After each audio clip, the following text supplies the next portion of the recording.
but yeah, I guess I'm still in one piece. Did I hear right? You finally got that bastard Petrov? Well, nothing gets by you, huh? Yeah, I got him.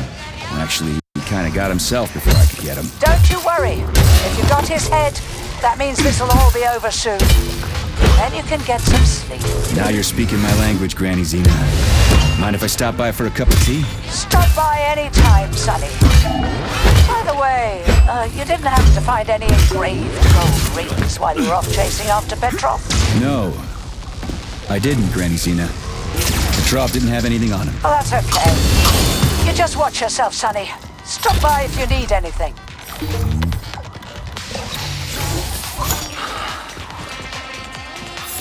Why have you deceived everyone, Comrade Major? Petrov gave you those rings before he died. Everyone else is deceiving me. Even Dr. Sechenov, and I never saw it coming. On what basis have you drawn this conclusion? I just thought about what Petrov told me. Would you kindly be more specific? Petrov said combat mode was programmed into the bots during construction. He couldn't possibly have reprogrammed them all himself. It's true, goddammit. And why is that? Because Petrov was a pussy. He was a programmer, not a fighter. But these robots know how to fight. He couldn't have programmed them because he doesn't know the first thing about combat. That Natasha was armed with fucking missiles. Where'd it get him, huh? It's a construction robot. Petrov couldn't have armed it with missile launchers. He's not an engineer. He couldn't have hacked into the robot plant and started changing shit around. He fooled the central hub and made it think innocent people were an invading army. That's it. So why would a construction bot have built-in missile launchers, huh? Why would a civilian droid have a damn railgun? Or an owl a machine gun? The signs are everywhere. Just like you said. Different perspectives. Unfortunately, after analyzing your logic, I am forced to draw the same conclusion. Especially since your suspicions are more justified than you know. What do you mean? Exactly that. Listen to this recording. What duty are you referring to, Comrade Sechenov? Do you even realize that if the Americans find out that your robots can be switched to combat mode, I guarantee your project will be dead in the water? To my profound chagrin, I failed to pay sufficient attention to the phrase, robots can be switched to combat mode. I took it as a colorful expression Molotov used to cast dispersions upon Dr. Sechenov. But it's clear that Molotov was speaking literally. The Politburo knew from the very beginning that Soviet civilian robots had a combat mode. The Atomic Heart Project. Petrov wasn't lying. Sechenov and the Politburo want to conquer the U.S. and the entire world. So what are you going to do now? Think. Please select the desired procedure.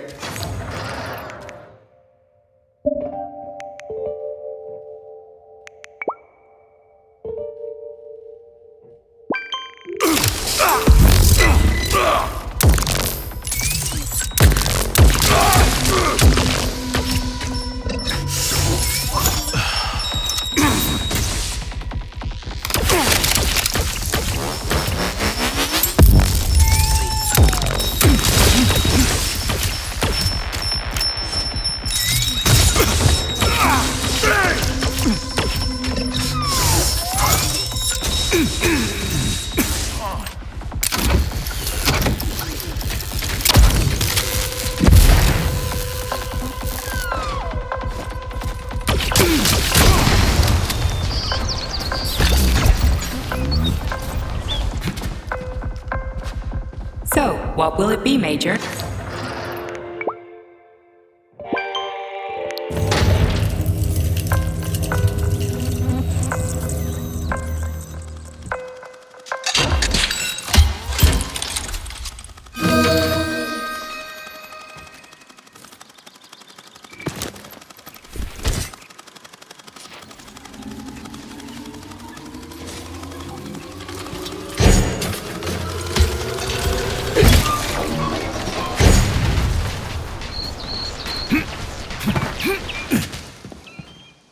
Access granted.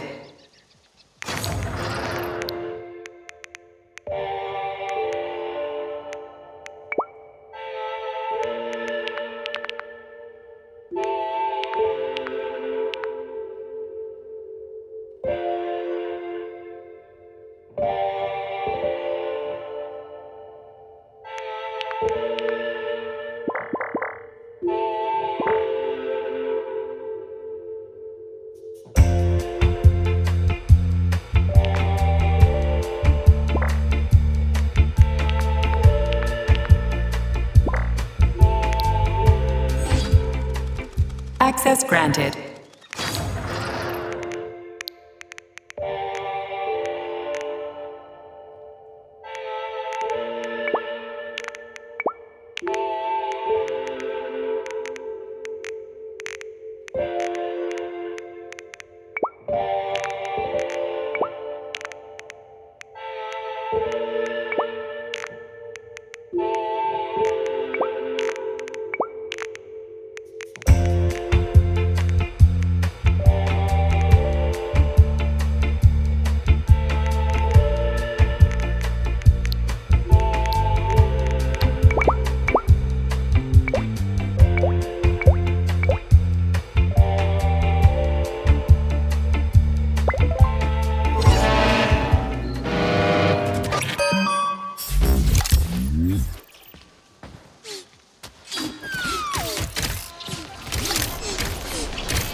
Charles, why does everyone want those rings so bad? You mean the beta connectors?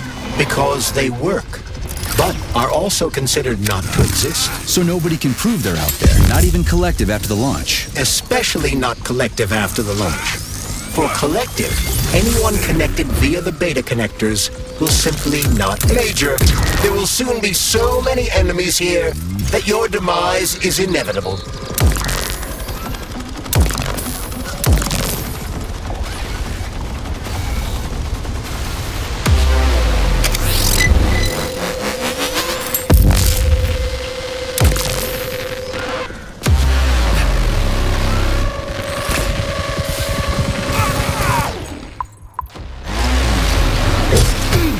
Flinching.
Tin God.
stink!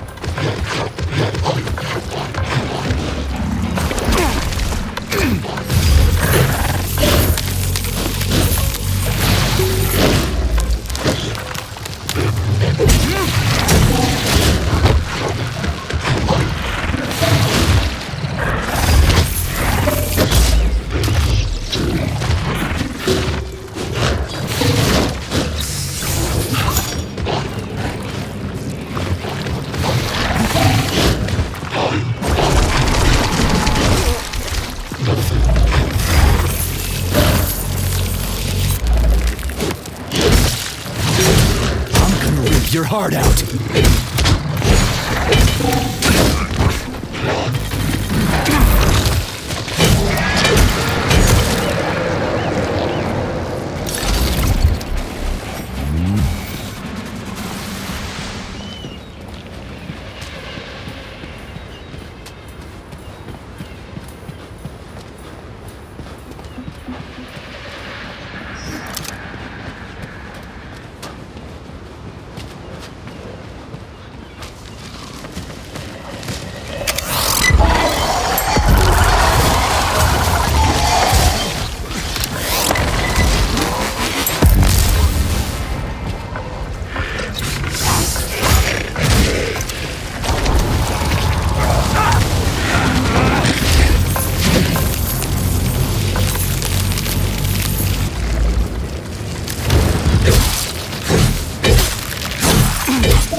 No one can force somebody into collective, right? Petrov was wrong about that. Not entirely. What do you mean, not entirely? If I'm not a member of collective, how can collective find out about me? It's quite simple. Let's say you walk past a robot.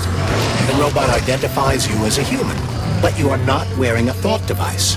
The robot fails to receive mental commands from you in response to its queries. So it realizes I'm not in collective and tells the others about it. Then what?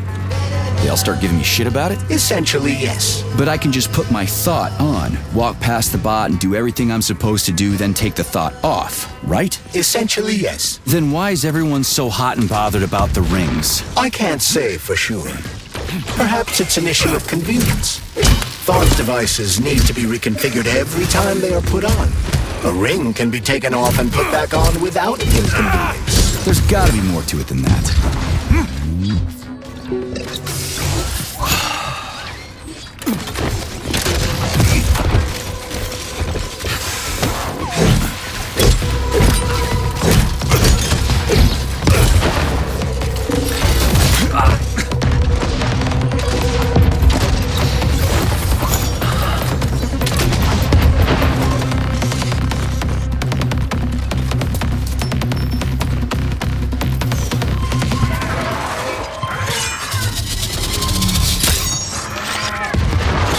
Charles, the U.S. is constantly introducing sanctions against our civilian robots. Why do they do that? Do they suspect something? The U.S. government clearly has certain suspicions, or at least concerns. Yeah, it's their job to be concerned about their country's security. But they don't have any hard evidence. That means they don't really have a leg to stand on, right? Indeed. That is precisely why Petrov caused the malfunction. Right? He wanted to show the world that our Civibots have a combat mode. Fine. But the Americans don't know that. So what are the sanctions for? The American government is using the sanctions to find a middle ground between the needs of the capitalists and the growing discontent of the working class. You mean American working stiffs want to get our bots banned because they're taking their factory jobs, and the capitalists want to get more free robots so they can get rid of all the workers once and for all? Quite right. The American government is feeling pressure from both sides. So the sanctions remain moderate without banning robots entirely. They merely set quotas on importing them. So why does the Soviet Union give a shit? Who cares if the Americans sanction us? They're the ones stopping themselves from getting rid of the working class. Well, good. We're all about the workers. The more restrictions they place on the import and use of robots, the fewer of our robots will be located in key parts of the American government when collective launches. So the Soviet government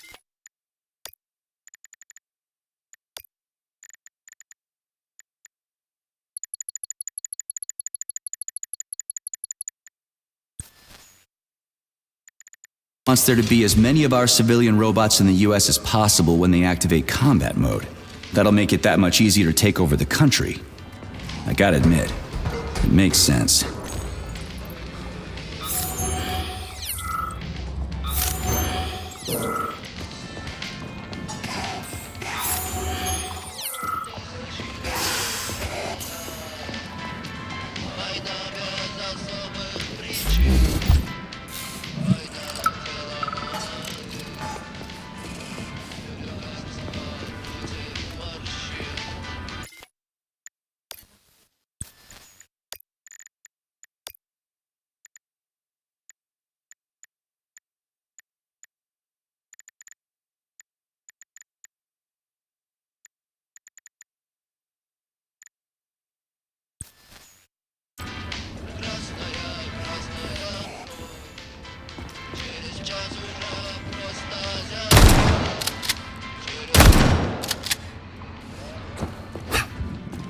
Autolysis starts approximately 7 to 10 minutes after death, followed by defecation in 3 to 5 minutes. Rigor mortis sets in 5 to 6 hours.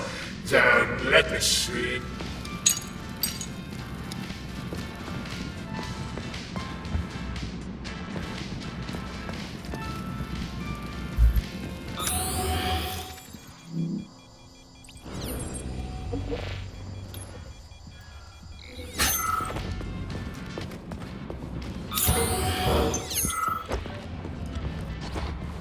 Zaharov didn't die, comrade. Zaharov lives. What? Who are you? What are you talking about? I'm an assistant professor from AOC. It matters not. Zaharov lives.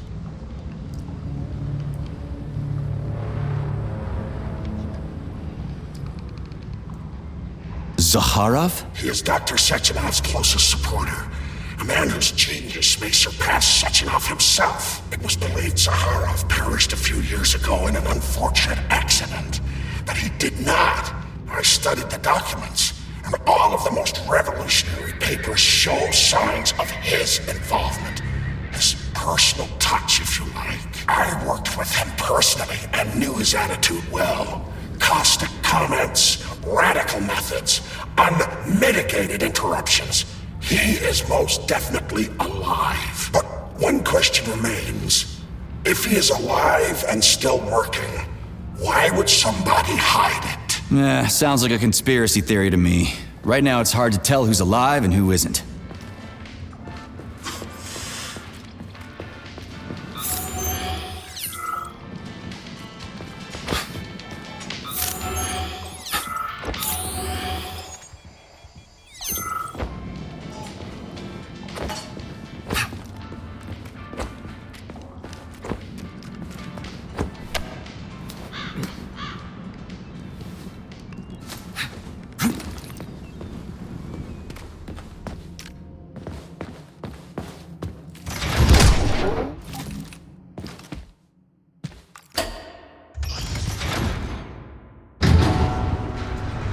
Charles, what is this place? I mean, what is this complex even for? The Pavlov complex is the origin of all of Facility 3826's biological innovations. Unique experiments are conducted here, involving everything from breeding new species of farm animals to developing new space exploration technology. Outer space? You mean they make moon rovers here, not in Chelomey? Space exploration is about more than just vehicles. A spaceship and rovers will of course be required. But what then? What about after humans reach the Red Planet? You mean they breed animals from Mars here? Among other things, yes. In addition to breeding new species of animals suitable for Martian conditions, Soviet science is looking for ways to bolster man's ability to exist on Mars. So what, they're gonna give us gills so we can swim in gas oceans? Gas oceans are on Jupiter, Major. Mars features low temperatures and lethal hurricanes. But you're basically correct. The capabilities of your species have yet to be fully studied. So the latest medical breakthroughs, new life support systems, all came from here. Indeed, Comrade Major. So many geniuses worked here for the good of all mankind. And now they're gone.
Tell me, Comrade Major, based on your professional and personal experience, would our civilian robots in combat mode really be able to complete the Atomic Heart project? Yeah, they could do it no problem.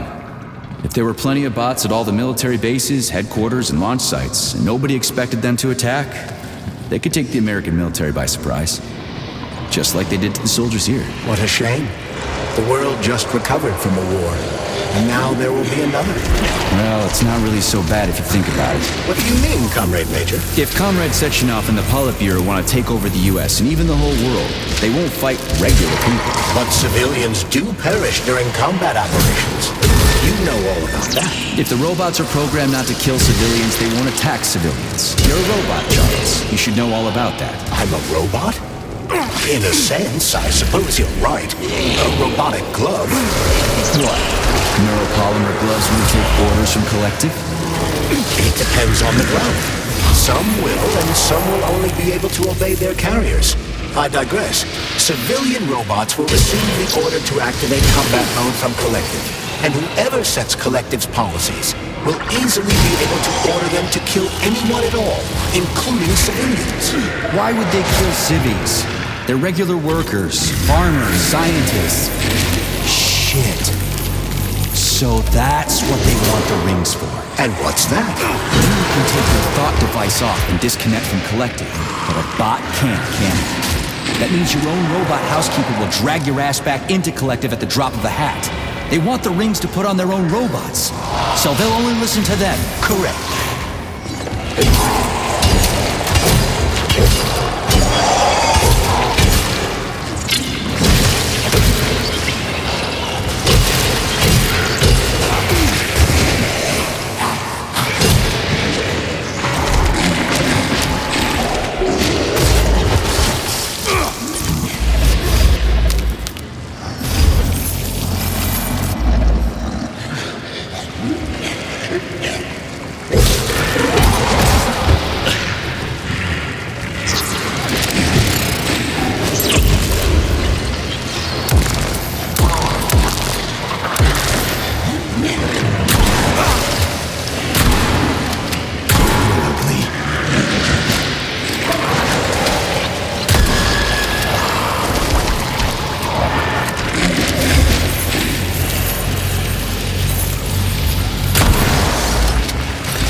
Here, honey.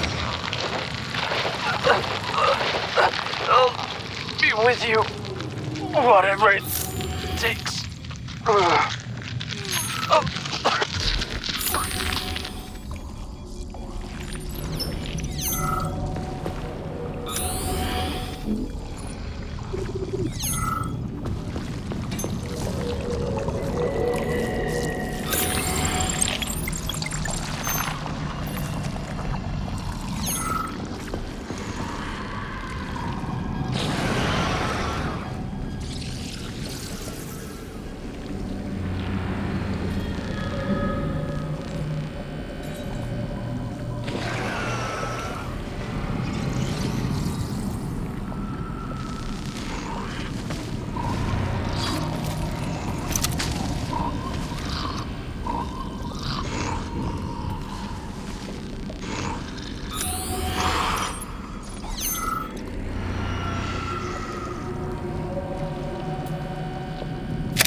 select the desired procedure.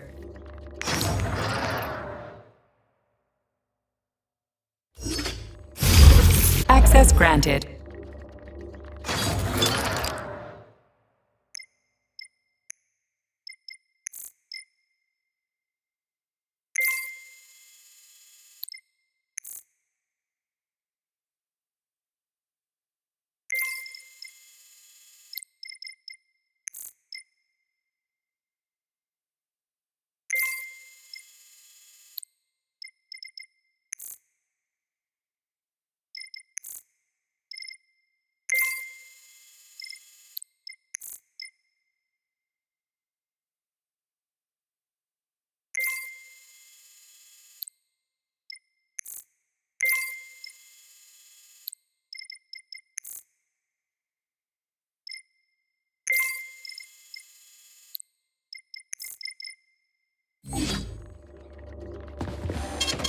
Saving data.